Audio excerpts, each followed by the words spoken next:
तो this summer slam 2026 हमारे OG original gangster Kevin Owen वापस आ चुके हैं.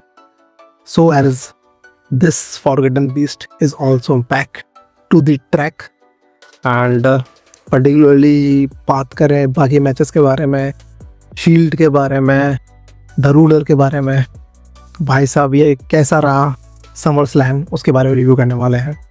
So first of all day 1 और डे 2 की कंपैरिजन किया जाए थोड़ा सा सब्जेक्टिव टॉपिक है. समवेयर यू विल फील कि डे 1 बहुत बढ़िया थे क्योंकि जो मैचेस जो ऑलरेडी सेटअप थे वो बढ़िया थे. एंड सेकंड वाला जो पूरा बोलते ना लाइमलाइट का जो दारोमदार था वो लास्ट का जो मेन इवेंट था that is between Roman Reigns OTC DOTC 1 versus हमारे सेथ फ्रिकिंग रॉलिंस, उसी पे पूरा टिका हुआ था.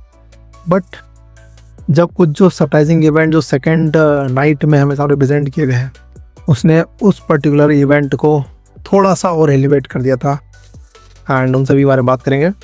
सबसे पहले डे 1 के बारे में बात की जाए, डे 2 के बारे में बात की जाए. डे 1 के बारे में बात कर लेते हैं. सबसे पहले फर्स्ट वाला मैच जो हमारा ट्रिपल और पहला वाला मैच वो नहीं था. पहला वाला मैच था लियो स्काई वर्सेस मॉर्गन. तो उसको ठीक ठाक बोलता हूँ मैं, मैं ऐसा कुछ नहीं बोलता. Even though it is one of the best but ऐसा कुछ सरप्राइजिंगली कुछ ज़्यादा हमें मिला नहीं. बट सेकेंड जो मैच था ना ट्रिपल टैग टीम मैच, जो भाई जो वो के कैरेक्टर जो बिल्डअप किया गया है ना दोबारा से हमारे सोलो सिकोवा का, वो कैरेक्टर थोड़ा सा मस्त लग रहा है इस बार. सीरियस बंदा भी अच्छा लगता है ठीक है, बट इसमें कैरेक्टर मस्त लग रहा है. जब वो यूँ करता है ना मंस रोमन रेंस में सीख जाता है वो याद है, पर रोमन रेंस में रोल लंबल में सिमिलरली वो भी करता है एंड बार बार छेड़ता है जेको फाटू को एंड उसो छेड़ता है. वो लिटरली मज़ा आता है. एंड लास्ट में मुझे लगा नहीं था कि फिर भी क्योंकि एलन नाइट जीतेगा, क्योंकि Alan Knight is just like जो कि इंडियन सिनेमा में पूजा हेगड़े की तरह है. पूजा हेगड़े जहाँ पे भी होती है वो फिल्म ऑलरेडी पिटती है even though she is my crush. But similarly यहाँ पे एलन नाइट साथ भी होता है, वो जो मैच होता है वो हारता ही है. मुझे लगा था कि भाई मैच तो ना उसो से जीतेंगे, बट इवन द लास्ट में तो एलन नाइट की वजह से ही मैच जीतते हैं ये लोग and that was the crazy. And उसके बाद जो थर्ड मैच था पर्टिकुलर मुझे याद नहीं आ रहा है, जो पता है अच्छा आई थिंक वो मुझे छोड़िए, जो मुझे याद हो जाता हूँ. जो फिफ्थ वाला मैच था पर्टिकुलरली CM पंक वर्सेस कोडी रोड. अब देखो फैंस तो मैं भी पर्टिकुलरली हूँ यहाँ पे दोनों के लिए CM पंक का थोड़ा जाता हूँ एंड ये मैच इंटरेस्टिंग हो जाता अगर स्टोरी लाइन बैकग्राउंड में बहुत अच्छी होती. But you know very well किस तरीके से जो लास्ट वाला जो हुआ था फ्राइडे नाइट स्मैकडाउन लिटरली कितना वाहियात हुआ था.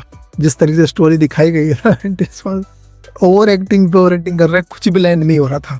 एंड उसके बाद लगा था कि मेन इवेंट होगा, देख लेंगे कि ओबा फेमी और जो ब्रॉक लेसनर का मैच था वो पहली बार जो इससे पहले किंग ऑफ द रिंग में हुआ एंड इससे पहले जो क्लैश हुए थे वो पर्टिकुलरली मेन इवेंट में नहीं हुए थे. तो मुझे लगा था कि वो वाला होगा नहीं and Cody Rhodes and CM पंक का मेन इवेंट में होगा तो कुछ होने वाला है नहीं.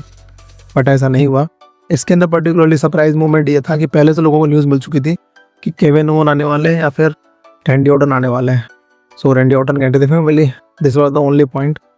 पर्टिकुलर लास्ट मैच के बारे में भाई फर्स्ट पहली बार लोगों ने यहाँ पे देखा है कि एक्चुअली टूटते हुए बहुत बार देखा है जो जिस पे वो रेसलिंग करते हैं वो पूरा स्टेज, बट उखाड़ के लकड़ी के जो तख्ते लगे रहते हैं वो पहली बार लोगों ने देखा होगा.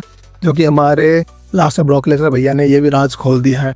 अनरियल में बहुत कुछ राज खोल दिए गए हैं, इससे पहले पब्लिक खोलती आ रही है बट ये राज भी आज खोल दिया गया है मजनू भाई के द्वारा, मतलब ब्रॉक लेसनर के द्वारा. एंड लिटरली आप सभी को पता चला होगा कि मैच लिटरली इनका बहुत क्विक मैच था. पिछले बार लोगों ने कंप्लेंट करी but this is what Brock Lesnar matches like. जो जॉनसन वाला मैच था एंड इसके अलावा ये वाला मैच था ओबा फेमी वाला, क्विक मैच हो रहा था and hell in the cell के अंदर खास करके मज़ा तो अलग लेवल से आता है. मुझे लगा था जब उसने शीट को खाड़ा था ना एंड स्टेज को सेटअप किया था, मुझे लगा था लास्ट में ओबा फेमी वहीं मारेंगे एंड वहीं ख़त्म रहेंगे, बट ऐसा नहीं हुआ. साइड मार ख़त्म करते हैं. बट मैच का जो मेन पॉइंट यहाँ पे ये था एंड पोस्ट मैच से पता चला था कि जो रोमन रेंस दोबारा आते हैं एंड पर्टिकुलरली प्रेज करते हैं ओबा फेमी को, that was not at all scripted. वो बंदा अपने खुद के बेसिस पे ही बोला था and that was something surprisingly, क्योंकि जो आगे की जो स्क्रिप्ट है जो टीम लिखी है उसको टोटली वो अफेक्ट कर देती है. But I know somewhere in the mind Brock Lesnar से एक चीज़ दिमाग में होगी तो उन्होंने ज़्यादा कुछ ऑफ ट्रैक में जाके नहीं बोला होगा आगे की जो स्टोरी लाइन अफेक्ट करेगी. हो सकता है इसके बाद वो ज़्यादा मैचेस में डायरेक्टली ओबा फेम स्ट्रक्चर देते नजर ना आए। हो सकता है कि सडनली जो कैमियो अपीयरेंस होती है वो देखने को मिल जाए। एंड मुझे लग रहा था अब रॉक की एंट्रेंस भी हो सकती थी, बट लोगों को ये स्टेबुलेशन थे कि ये पॉसिबली सेकंड नाइट में होने वाला है जब रोमन रेंस और शील्ड का मैच होगा, मतलब सेथ फ्रीकिंग रॉलिंस का मैच होगा, बट यहाँ पे ऐसा नहीं हुआ। एंड पर्टिकुलरली बात करें सेकंड नाइट की, तो भाई यहाँ पे मेरा बताया ना लास्ट का जो मैच था उसमें पूरा दारमदार था, बट इवन दो दैट 3-वे फैटल मैच, 5 का फैटल मैच जो वुमेंस का था, एंड लिटरली वो सेकंड मैच था, फर्स्ट मैच के बारे में बात करूँगा। तो पर्टिकुलरली वहाँ पे ये था कि यार अच्छा सभी को मतलब एक्चुअल में कन्फर्म भी था कौन जीतेगा, क्योंकि जैक कार्वियल भी वहाँ थी, चार्लॉट फ्लेयर भी थी, लास्ट लेजेंड भी वहाँ थी, एंड ट्रिप्टिन सैटर्न थी। बट सबसे जो वीक पॉइंट था यहाँ पे वो चैलेसा ग्रीन का था, and Chelsea Green was literally a moment जो कि एक फ़नी मोमेंट करने वाली थी, बट लिटरली इतना फन भी नहीं करना था कि वो वर्ल्ड चैम्पियनशिप जीत जाएगी। And that was a something जो बीच में जब भी वो कुछ अपीयरेंस आती, पब्लिक बहुत चेयर कर रहे थे, पब्लिक एंजॉय कर रहे थे। एंड लिटरली मैं जब वो लटकी रहती है ना, ऑल ऑफ सडन इतने सारे जो रेसलर्स हैं वो सारे नीचे गिर चुकी हैं, उसके बाद वो गई से खड़ी होती है एंड रस्सी तक रहती है, लिटरली एडरेनलिन रश हुआ था मेरी बॉडी में भी, एंड पब्लिक वहाँ बैठी सभी इंजॉय किए थे। And everybody wants to win, क्योंकि चैलेसा का कैरेक्टर इस तरह से बिल्डअप किया गया, she is not going to be world champion, she is not a world champion material, ठीक है। इवन दो एंटरटेन नंबर 1 हमेशा रन करती है, क्योंकि उसको खुद को पता नहीं था कि मैंने ऐसा मूव कर दिया है। सो दैट वाज समथिंग जो आप एक्सेप्ट करते तो अच्छा लगता है।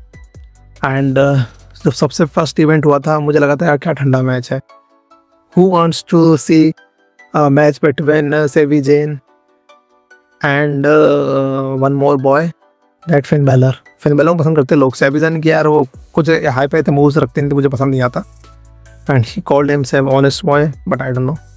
वहाँ पे भाई जब कुंतर की एंट्री होती है, ठीक है, दैट वाज क्रेजी, पूरा शॉप में था हमारे सेवी जेन, एंड उसमें केविन ओवन की एंट्री होती है। मैंने कहा भाई ये तो तगड़ा हो गया, मतलब रैंडी ऑर्टन की एंट्री हो चुकी थी, केविन एंड दोनों की एंट्री होने वाली थी, and this was a craziest moment man, मतलब हवाई ऑर्डर की थी सेवी जेन के चेहरे पे। बाकी बस फिन बैलर को कोई फन नहीं पड़ रहा था कोई भी एंट्री ले, and that was a moment. But match बहुत जल्दी खत्म हो गया, मुझे लगा यार, खास कर मुझे लगा बहुत जल्दी मैच खत्म हुआ, लंबा चलना चाहिए था।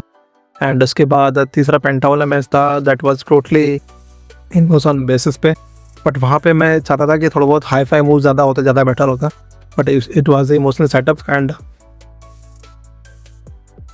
लाइट जा चुकी है तो इसको यहीं ख़त्म करते हैं। आई एम सॉरी, हाँ रिव्यू करना था लास्ट का कुछ मैचेस का, ध्यान रखिए इसको सेकंड पार्ट में बना लेंगे, क्योंकि लाइट जा चुकी है तो मुझे कुछ भी नज़र नहीं आ रहा, आपको नज़र नहीं आ रहा होगा। Sorry very much what I am saying man, light जाती मेरी बत्ती गुल हो गई है। So thank you very much, will meet in another video.